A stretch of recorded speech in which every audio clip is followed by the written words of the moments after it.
आपके साथ साधना बत्रा। बुलेटिन गाज बड़ी और अहम खबर के साथ करेंगे। देश में कोरोना वायरस संक्रमण के 2,67,334 नए मामले सामने आए और यहां केंद्रीय स्वास्थ्य मंत्रालय के मुताबिक पिछले 24 घंटों में 4,529 लोगों की इस दौरान मौत हुई है और अब तक एक दिन में सबसे अधिक ये आंकड़ा है। तो मंगलवार को संक्रमण से 3,89,851 लोग ठीक भी हुए हैं और अब तक करीब 2.20 करोड़ लोग ठीक हो चुके हैं और लगातार तीसरा दिन है जब आज 3 लाख से कम नए मामले सामने आए हैं और नए मामलों में कमी के कारण एक्टिव केस की संख्या भी लगातार घट रही है और देश में इलाज करा रहे मरीजों की संख्या अभी 32,26,719 है और देश में कोरोना से मृत्यु दर 1.10% है और जबकि रिकवरी रेट की बात करें तो रिकवरी रेट 85% से ज्यादा है।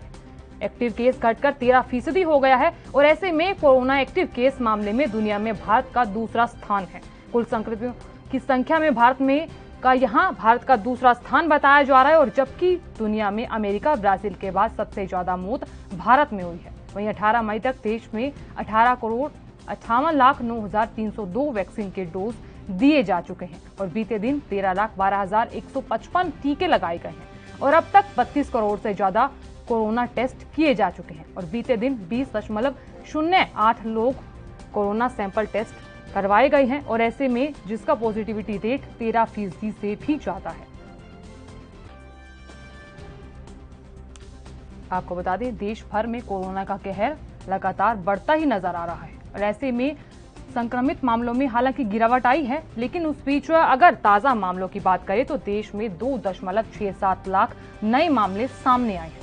वहीं मौत के आंकड़ों की बात करें तो 4,529 लोगों की मौत हुई है। इस दौरान मंगलवार को संक्रमण से 3,89,851 लोग ठीक भी हुए हैं और अब तक करीब 2.20 करोड़ लोग ठीक हो चुके हैं। इस दौरान तो आए दिन मामले बढ़ रहे हैं, हालांकि रिकवरी रेट भी बढ़ रहा है, लेकिन इस बीच मौत का आंकड़ा जो है एक दिन के हिसाब से ज्यादा है। तो वहीं अगर बात 24 घंटों की करें तो 4,529 लोगों की इस दौरान मौत हुई है।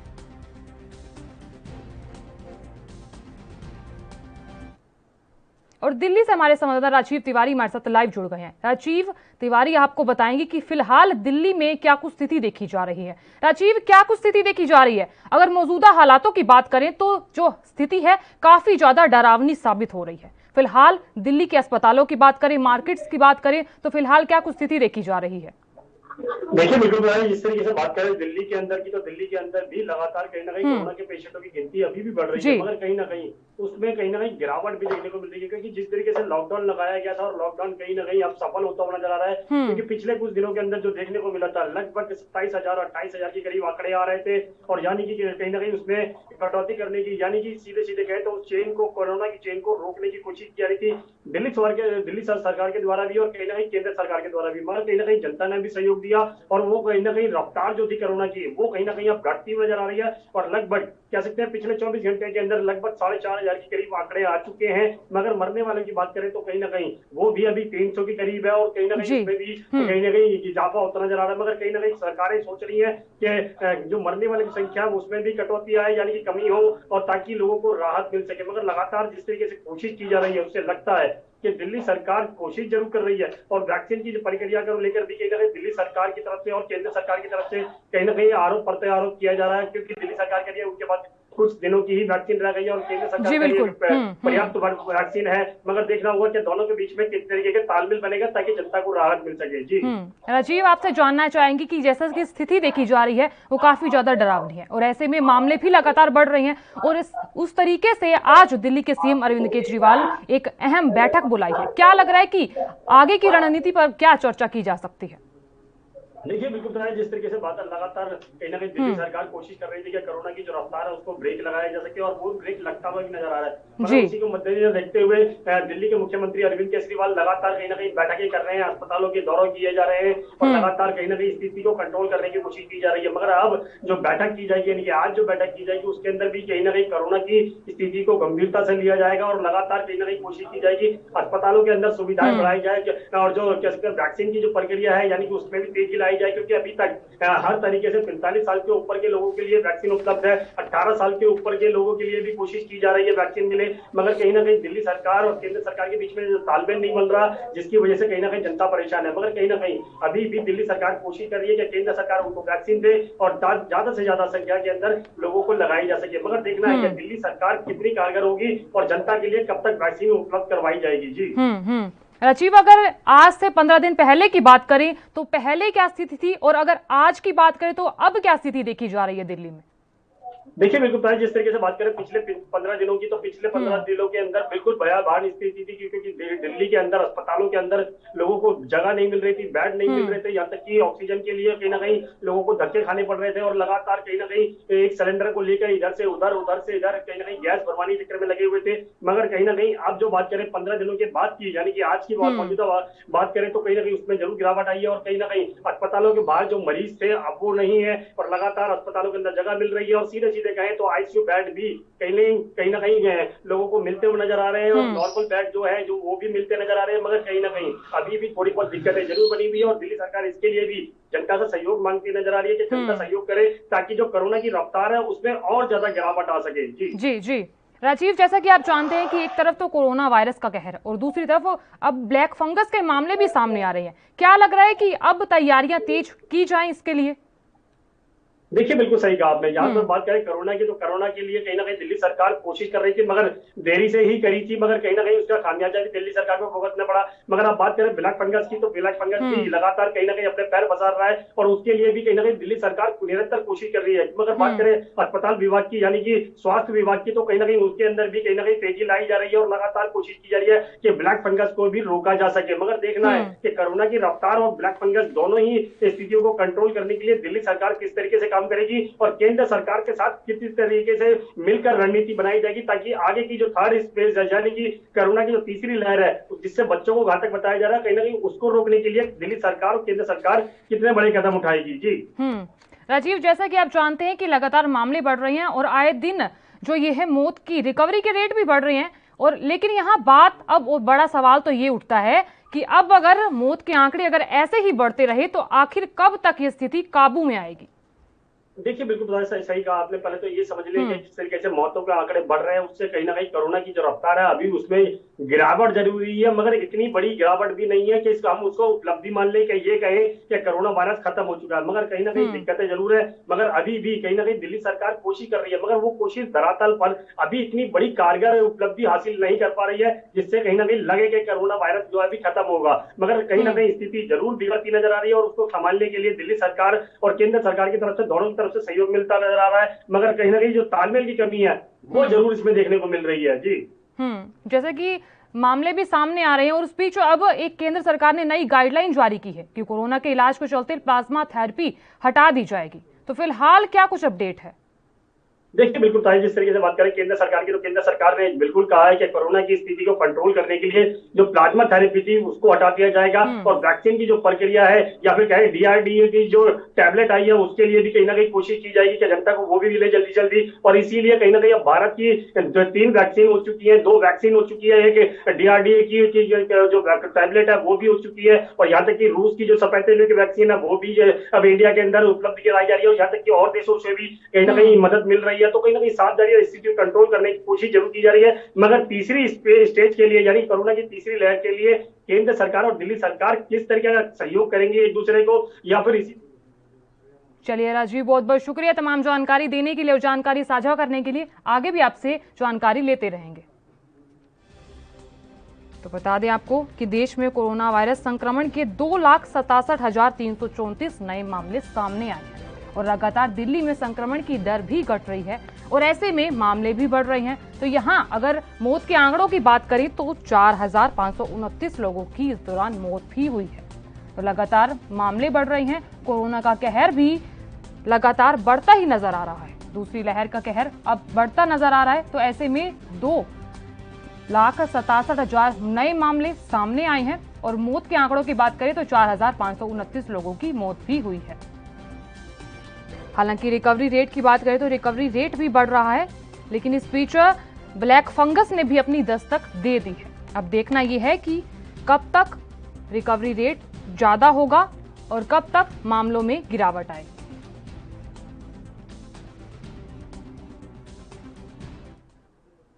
और इस खबर पर तमाम जानकारी देने के लिए हमारे साथ सत्यप्रकाश सोनी हमारे साथ जुड़ रहे हैं। सत्यप्रकाश, जैसा कि आपको बताएंगे कि किस तरीके के मामले सामने आ रहे हैं और फिलहाल मुंबई में क्या कुछ स्थिति देखी जा रही है। सत्यप्रकाश, क्या कुछ स्थिति देखी जा रही है मुंबई में? जैसा कि आप जानते हैं कि एक तरफ तो ब्लैक फंगस के मामले सामने आ रहे हैं और दूसरी तरफ कोरोना का कहर लगातार बढ़ता ही नजर आ रहा है। जी साधना, देखिए एक तरफ मुंबई महाराष्ट्र में लगातार कोरोना मरीजों की संख्या बढ़ रही है, लेकिन लिहाजन सबसे अहम बात है कि मुंबई में जिस तरह से लगातार मौत दर बढ़ रही है वो कहीं न कहीं चिंता का विषय है। लेकिन दूसरी बात अहम है कि जो मुंबई में लगातार कोरोना मरीजों की गिरावट महाराष्ट्र में भी देखी जा रही है। जिस तरह से मुंबई में महज 900 के आसपास मामले आए हैं, वही महाराष्ट्र में करीब 24,000 के आसपास मामले हैं। तो जाहिर तौर पर जो आंकड़े 80,000 के आसपास आते थे, अब वह कहीं न कहीं 24-25 हजार के आसपास हो। तो जाहिर तौर पर लिहाजन देखा जाए तो मुंबई करों के लिए राहत भरा है। लेकिन जिस तरह से नए वायरस की बात सामने आई है, फंगस की बात, कोरोना फंगस की बात आई है, ऐसे में लोगों की चिंताएं बढ़े। हालांकि सरकार भी इस पे लगातार कोशिश कर रही है कि सबसे पहले फंगस क्या है, किस तरह से है और इसको कैसा उपचार किया जाए, इसको लेकर समझा जाए। लगातार तमाम तरह की गाइडलाइन जारी की गई है। विशेष हॉस्पिटल में तमाम डॉक्टरों को पैनल बिठाया गया है कि अगर इस तरह की स्थिति आती है तो तुरंत इस पे उपचार किया जाएगा, उनका इलाज किया जाए। इस तरह से स्थिति लगातार मुंबई में बनी हुई, जैसा कि पहला फंगस से मुंबई में मौत भी हो गई, इस तरह की जानकारी स्वास्थ्य विभाग ने दी है। सत्यप्रकाश, मौजूदा हालातों की बात करें तो लगातार मामले बढ़ रहे हैं और ऐसे में अब क्या लग रहा है कि अब राष्ट्रव्यापी लॉकडाउन लगा देना चाहिए देश में? देखिए मुंबई महाराष्ट्र में तो कोरोना मरीजों की संख्या लगातार घट रही है। लिहाजा ये भी माना जा रहा है कि जिस तरह से वैक्सीनेशन लगातार 2 करोड़ के आसपास हो चुका है, ऐसे में माना जा रहा है कि वैक्सीनेशन की भी वजह हो सकती है। लेकिन पिछले 2 दिन में जो आंकड़े कम आए उसका एक भी वजह हो सकती है कि जिस तरह से पिछले 3-4 दिन से लगातार तोकते तूफान को लेकर अलर्ट जारी किया गया था, लोग बाहर नहीं निकल रहे थे। ऐसे में टेस्टिंग की जो क्षमता थी वो भी कम थी। तो दोनों सभी तरीके से अगर देखा जाए तो ये भी माना जा रहा है कि कहीं कहीं राहत भरा जरूर है, लेकिन ये कहना बिल्कुल जल्दबाजी हो गई कि मुंबई में महाराष्ट्र में कोरोना बिल्कुल भी नहीं है। सत्यप्रकाश, जिस तरीके से वैक्सीन की प्रक्रिया चल रही है तो आपसे जानना चाहेंगे कि वैक्सीन की प्रक्रिया इस वक्त महाराष्ट्र मुंबई में किस तरीके की चल रही है, कौन सी वैक्सीन कितनी कारगर साबित हो सकती है और कौन सी वैक्सीन कब तक लोग लगवा सकते हैं? देखिए जिस तरह से महाराष्ट्र सरकार द्वारा जानकारी मिली, करीब 2 करोड़ लोगों को वैक्सीनेशन कर दिया गया है, जिसमें कोवैक्सीन कोविशील्ड दोनों वैक्सीन शामिल है। अब ऐसे में लगातार जो प्रशासनिक अधिकारी है उनको कोवैक्सीन दिया जा रहा है, जबकि कोविशील्ड उन लोगों को दिया जाता है कहीं कहीं सीनियर सिटीजन है। फिलहाल जिस तरह से महाराष्ट्र सरकार ने कहा था 18 से 44 साल के लोगों के लिए जल्द वैक्सीन का काम शुरू कर दिया जाएगा, लेकिन वैक्सीन की आपूर्ति के चलते सभी कोविड सेंटरों पर 18 से 44 साल के लोगों के लिए वैक्सीनेशन का काम बंद कर दिया गया। लेकिन जिस तरह से आज सरकार ने कहा था कि आज से सीनियर सिटीजन के लिए सेकेंड डोज की जो वैक्सीनेशन का काम शुरू कर दिया जाएगा, लेकिन लगातार कोरोना तूफान के चलते जो तबाही हुई है उसको लेकर कहीं कहीं दुरुस्ती का काम चल रहा है। अब आने वाले समय में जल्द ही वैक्सीनेशन के काम मुंबई के अन्य जो वैक्सीनेशन सेंटर है वहां से चालू कर दिया जाएगा। जी बिल्कुल बिल्कुल सही कहा आपने, बिल्कुल। और दूसरी चीज, बड़ा सवाल अब यहाँ ये उठता है कि वैक्सीन को लेकर लोगों के मन में कई आशंकाएं पैदा हो रही हैं कि वैक्सीन कौन सी वैक्सीन कितनी कारगर है और क्या कुछ इसके सुविधाएं वगैरह मिल रही हैं। और अब बड़ा सवाल तो ये उठता है कि वैक्सीन लगवाने को लेकर लोग सबसे ज्यादा डर रहे हैं। जी सर, ना देखिए शुरुआती दौर में देखा गया था कि लोगों के मन में कहीं न कहीं वैक्सीन को लेकर तमाम तरह की भावनाएं थी, लेकिन अब लोग वैक्सीन लेने के लिए होड़ लगाए हुए हैं। लोगों को कहीं न कहीं इंतजार है कि कब उनकी बारी आएगी। ऐसे में वैक्सीनेशन के लिए लोग उत्सुक हैं। हालांकि लोग अपनी अपनी बारी का भी इंतजार कर रहे हैं, लेकिन जिस तरह से पिछले 4-5 दिनों से लगातार वैक्सीन की कमी देखी जा रही है, लोग सरकार से उम्मीद लगा रहा है कि सरकार जल्द वैक्सीनेशन का काम शुरू करे, जिससे उनको वैक्सीन मिल जाए और कोरोना से राहत मिल जाए। चलिए सत्यप्रकाश, बहुत बहुत शुक्रिया तमाम जानकारी देने के लिए और जानकारी साझा करने के लिए।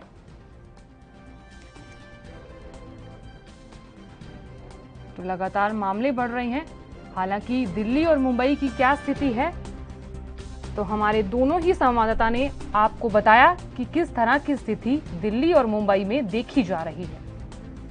यहां देश में कोरोना वायरस संक्रमण के 2,67,334 नए मामले सामने आए हैं और केंद्रीय स्वास्थ्य मंत्रालय के मुताबिक बात करें तो पिछले 24 घंटों में 4,529 लोगों की मौत भी हुई है।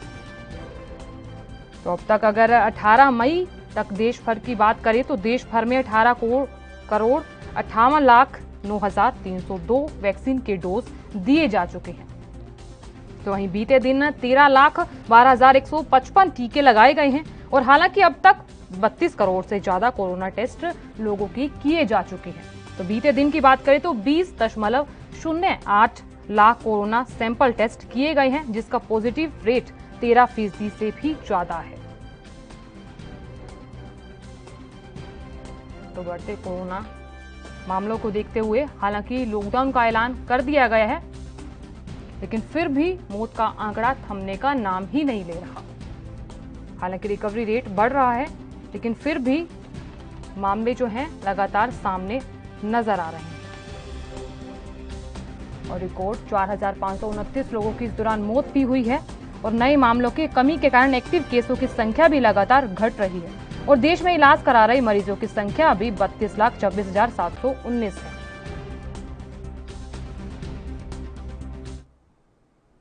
और इस खबर पर तमाम जानकारी देने के लिए सीधा हमारे साथ गौरव मिश्रा लाइव जुड़ गए हैं। गौरव मिश्रा आपको बताएंगे कि अयोध्या में क्या कुछ स्थिति देखी जा रही है। तो यहाँ जैसा कि आप जानते हैं कि मामले भी बढ़ रहे हैं, तो अयोध्या से सीधा लाइव जुड़ चुके हैं गौरव। जैसा कि मामले बढ़ रहे हैं और आए दिन मौत का आंकड़ा भी लगातार बढ़ता नजर आ रहा है, तो अब अगर बात करें यूपी में क्या कुछ स्थिति देखी जा रही है, अस्पतालों की, मार्केट्स की। गौरव, क्या हमें सुन पा रहे हैं आप? जी मैम, हेलो। जी जी, आप तक आवाज आ रही है? जी जी जी जी गौरव, जरा बताइए कि क्या कुछ स्थिति देखी जा रही है अस्पतालों की, मार्केट्स की, फिलहाल यूपी में क्या कुछ स्थिति देखी जा रही है? देखिए शायद आपको बता दें कि जिस तरीके से उत्तर प्रदेश में कोरोना के जो बढ़ते आंकड़े थे, तो वो कहीं ना कहीं जिस तरीके से उत्तर प्रदेश की योगी सरकार ने लॉकडाउन लगा दिया है, उससे जो मौत का आंकड़ा है वो कहीं ना कहीं अब कम होता नजर आ रहा है। अगर हम धर्मनगरी अयोध्या की बात करें तो धर्मनगरी अयोध्या में 2000 के ऊपर केस हो गए थे, लेकिन जो दिन दिन देखा जा रहा है वो काफी जो है जो कोरोना पॉजिटिवों की संख्या थी उसमें काफी जो है कमियां आ रही है। जी गौरव, जैसा कि जानते हैं कि लगातार मामले बढ़ रहे हैं और ऐसे में अगर आज से महीने पहले की बात करें तो क्या स्थिति थी और आज की बात करें तो आज क्या स्थिति देखी जा रही है? देखिए शारदा, जिस तरीके से 8 महीने पहले जो कोरोना को लेकर के उत्तर प्रदेश की योगी सरकार भी अलर्ट नहीं थी, तो जिस तरीके से उत्तर प्रदेश की जो हालात थी वो काफी खराब हो गई थी। कहीं ऑक्सीजन की किल्लत तो कहीं वेंटिलेटर की किल्लत, लेकिन जो आज है वो कहीं ना कहीं उत्तर प्रदेश की योगी सरकार वेंटिलेटर और ऑक्सीजन को लेकर के काफी अलर्ट है। हर जिले में जो है डीएम को लेकर के स्वास्थ्य विभाग की टीम के साथ बैठक कर रही है और बाकायदा कोविड के जो हॉस्पिटल बनाए गए हैं उसका भी निरीक्षण किया जा रहा है। लेकिन देखा जा रहा है कि जिस तरीके से कोरोना के जो मौत का आंकड़ा बढ़ रहा था, ऑक्सीजन की शॉर्टेज बनी रहती थी, लेकिन कहीं ना कहीं अब ऑक्सीजन की किल्लत पूरी तरीके से खत्म होती नजर आ रही है और लोगों को ऑक्सीजन से जान नहीं जा रही है। जी जैसे कि आप जानते हैं कि एक तरफ तो कोरोना वायरस है और दूसरी तरफ ब्लैक फंगस है, तो यहाँ ब्लैक फंगस को लेकर यूपी की सरकार ने क्या कुछ तैयारियां की हैं? देखिए, जिस तरीके से ब्लैक फंगस को लेकर के उत्तर प्रदेश की योगी सरकार ने सभी जिले के एसडीएमओ को अलर्ट कर दिया गया है कि इस बीमारी से लोगों को जागरूक करें और बताएं कि एक तरफ कोरोना का कहर और एक तरफ दूसरी बीमारी भी अपना पैर पसार चुकी है। तो जिसको लेकर उत्तर प्रदेश की सरकार काफी अलर्ट है और यहाँ के स्वास्थ्य विभाग भी पूरी तरीके से अलर्ट नजर आ रहे हैं। साधना, क्या कुछ टीमें कुछ गठित की गई हैं? जैसे कि आप देख रहे हैं कि मामले भी बढ़ रहे हैं और ऐसे में ब्लैक फंगस को लेकर भी लोगों के मन में जो है वो डर पैदा होता नजर आ रहा है। देखिए, ब्लैक फंगस और कोरोना को लेकर के जिस तरीके से एक टीम का गठन किया गया है कि गांव-गांव स्वास्थ्य विभाग की टीम जा रही है, लोगों को अलर्ट कर रही है। सबसे पहले तो यहाँ अगर देखा जाए तो कोरोना वायरस को लेकर के लोगों में काफी जागरूक किया जा रहा है, क्योंकि कोरोना से ग्रामीण क्षेत्रों की अगर बात करें तो ग्रामीण क्षेत्रों में काफी मौत हो चुकी है। तो उसके लिए आशा बहु और आंगनबाड़ी कार्यकर्तियों को अलर्ट किया गया है कि कोई भी पलायन करके बाहर से आ रहा का लेखा जोखा तैयार किया जाए, या कोई पॉजिटिव है तो उसके लिए स्वास्थ्य विभाग की तरफ से किट भी अलर्ट कराई जा रही है और पूरी तरीके से दवा के बारे में पूरी जानकारी दी जा रही है। जिस तरीके से देखा जाए तो मामले भी बढ़ रहे हैं और उस बीच वैक्सीन प्रक्रिया किस तरीके की चल रही है, क्योंकि गांव देहात के लोग जो हैं वैक्सीन लगवाने के लिए कई तरह के आशंकाएं पैदा हुई थी कि वैक्सीन कितनी कारगर साबित हुई है और कौन सी वैक्सीन कितनी ज्यादा कारगर साबित होगी। देखिए, अगर हम अयोध्या की बात करें तो जो 18 प्लस को लेकर के वैक्सीनेशन का काम किया जा रहा है, 13 सेंटर बनाए गए हैं और वहां पर जो 18 से प्लस वाले लोग हैं उनका वैक्सीनेशन का काम हो रहा है। लेकिन जिस तरीके से देखा जा रहा था वैक्सीन को लेकर के तमाम प्रकार की प्रक्रियाएं लोगों को आ रही थी, जागरूकता का अभाव था, लेकिन यहाँ पर काफी संख्या में लोगों का रजिस्ट्रेशन हो रहा है और लोग पहुंच रहे हैं और वैक्सीनेशन लगवा रहे हैं, क्योंकि अभी तक जो ग्रामीण क्षेत्रों में जो हालात थे कोरोना से वो काफी भयानक थे और उसका भय देख करके लोग वैक्सीन भारी संख्या में लगा रहे हैं साथ। गौरव, आपसे जानना चाहेंगे कि सीधा इस वायरस का प्रभाव बच्चों की शिक्षा पर भी पड़ता हुआ नजर आ रहा है, और अगर बात करें शिक्षा पर क्या कुछ प्रभाव पड़ रहा है, इसको लेकर क्या कुछ आगे फैसला लेने वाली है यूपी सरकार? देखिए, यूपी सरकार जिस तरीके से कोरोना काल में बच्चों की अगर हम शिक्षा की बात करें तो शिक्षा पूरी तरीके से जो है फ्लॉप होती नजर आ रही थी जी। कुछ दिन पहले जो है ऑनलाइन क्लासेस चलाई गई, लेकिन जिस तरीके से कोरोना का केस काफी बढ़ता नजर आया, फिर ऑनलाइन क्लासेस को बंद कर दिया गया है और जिस तरीके से उत्तर प्रदेश में यूपी बोर्ड की परीक्षाएं होनी थी उसको भी रद्द कर दिया गया क्योंकि कोरोना का जो है काफी तेज अपना पैर पसारता रहा और बताया जाता है कि तीसरा स्टेप काफी भयानक रहेगा। इसको लेकर यूपी सरकार अभी तक जो है शिक्षा को लेकर के अपने कोई भी प्रतिक्रिया नहीं दे रही। क्या लग रहा है कि बच्चों के एग्जाम्स कब तक होंगे? और क्योंकि केंद्र सरकार ने 12वीं की परीक्षाएं और 10वीं की परीक्षाएं एक बार के लिए स्थगित कर दी थी। देखिए, जिस तरीके से कई बार जो है टाइम टेबल को निकाला गया है, लेकिन कोरोना कहर को देखते हुए तुरंत निरस्त कर दिया गया है, तो अभी ये अंदाजा नहीं लगाया जा सकता है कि उत्तर प्रदेश की यूपी बोर्ड परीक्षाएं कब तक सरकार करा सकती है। चलिए गौरव, बहुत बहुत शुक्रिया तमाम जानकारी देने के लिए और जानकारी साझा करने के लिए। आगे भी आपसे जानकारी लेते रहेंगे। तो लगातार मामले बढ़ रहे हैं और ऐसे में अयोध्या के संवाददाता गौरव मिश्रा ने आपको बताया कि यूपी में क्या कुछ स्थिति देखी जा रही है। तो एक तरफ तो कोरोना वायरस का कहर है और दूसरी तरफ ब्लैक फंगस के मामले भी लगातार बढ़ते हुए नजर आ रहे हैं।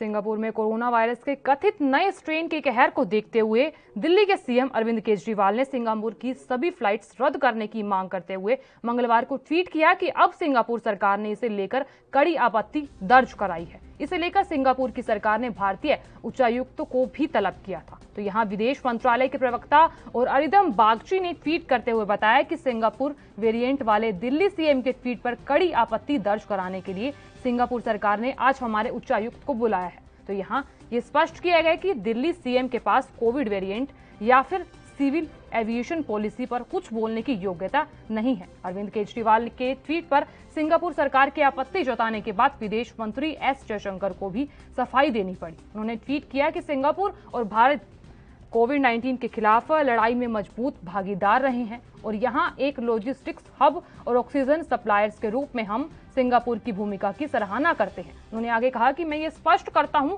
कि दिल्ली सीएम भारत के लिए नहीं बोलते हैं।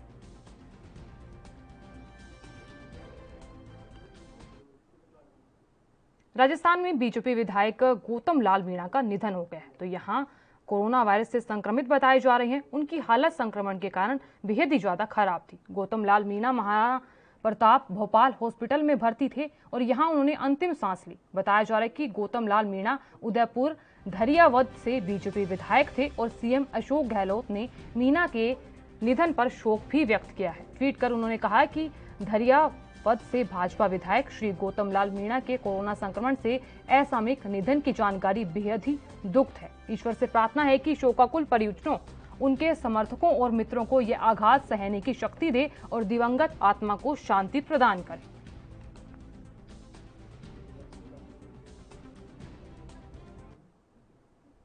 उधर ओडिशा के मुख्यमंत्री नवीन पटनायक ने दावा किया कि टीकाकरण पर जोर देने और समय पर लॉकडाउन के लगाने में राज्य में कोरोना की स्थिति नियंत्रण में है और यहां इस घातक वायरस के खिलाफ लड़ाई में प्रशासन ने एक दिन में नमूनों की जांच करने की क्षमता को 70,000 तक बढ़ा दिया है। गंभीर रोगियों के इलाज के लिए 368 आईसीयू बिस्तर बढ़ाने का फैसला किया गया है और यहां पटनायक ने मौजूदा स्थिति की समीक्षा करते हुए बयान दिया कि राज्य में महामारी की दूसरी लहर के दौरान स्थिति गंभीर हो गई थी। उन्होंने कहा कि कोविड-19 की स्थिति पर अंकुश लगाने के लिए टीकाकरण प्रमुख रणनीति होनी चाहिए और ऐसे में ओडिशा में मंगलवार को कुल 1,15,957 लोगों ने टीका लगवाया। राज्य में अब तक 67,35,640 लोग टीका लगवा चुके हैं।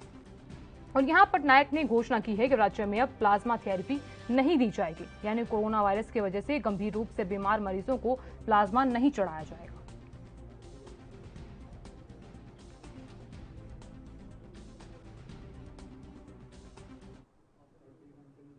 हरियाणा में कोरोना महामारी के चलते सख्तियां बढ़ा दी गई हैं और ऐसे में चरखी दादरी पुलिस अधीक्षक विनोद कुमार ने बताया कि लॉकडाउन को प्रभावी ढंग से लागू करने के लिए जिले में 70 स्थायी नाके और 11 अस्थायी नाके बनाए गए हैं और साथ ही जिले में 49 पेट्रोलिंग पार्टी और 11 राइडर लगाकर गश्त कर रहे हैं। तो यहाँ पुलिस अधीक्षक ने इस दौरान बताया कि लॉकडाउन के दौरान जिले में अवैध शराब को लेकर 23 मुकदमे और 25 लोगों को गिरफ्तार किया गया है।